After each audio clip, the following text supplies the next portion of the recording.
Sur la cuisine centrale, on fait 1500 repas à destination de toutes les écoles publiques de la ville ainsi que les écoles de la communauté, mais aussi le portage de repas à domicile. Notre objectif, c'est de vraiment faire de la cuisine simple mais traditionnelle et de tout cuisiner de A à Z. Éviter tous les entrants, les produits ultra transformés.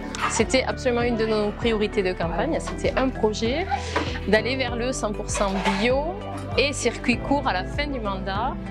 Parce que le bien manger des enfants, c'est un enjeu de santé publique. En octobre 2022, EcoCert nous a validé quasi 54% de produits issus de l'agriculture biologique, sachant que quand on était arrivé, on était à 27%. Ça veut dire que l'évolution, on a doublé en moins de 3 ans. On pourrait avancer plus vite, mais l'objectif, c'est de structurer et vraiment de travailler avec plus de 25 producteurs locaux. On a un maillage très fort sur le département.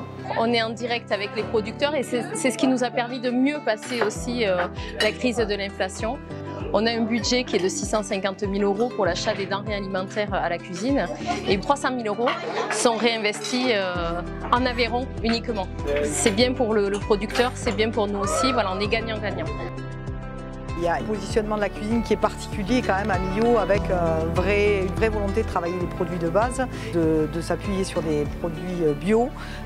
Et compte tenu de la capacité de production qu'on a aussi au niveau du jardin du Chéran, où on est capable quand même de faire des gros volumes par rapport à un petit maraîcher plus classique, c'est là où les choses ont très rapidement matché entre nous. On a un territoire rebelle, on a quand même un historique, la lutte du Larzac, un démontage du McDo. Et en fait, moi, je me sers de tout ça pour cette force-là, pour dire Millau, c'est le bien manger. Avec Julien, on arrive à mettre tout ça en place et travailler aussi sur la palette des goûts des enfants en leur apportant de nouveaux aliments, de nouvelles recettes, de nouvelles expériences. C'est aussi cette éducation nutritionnelle qui est importante et cette éducation au goût. Ça me plaît vraiment à la cantine. C'est bien parce que les aliments changent à chaque saison et du coup c'est tout le temps équilibré, du coup ça me fait plaisir.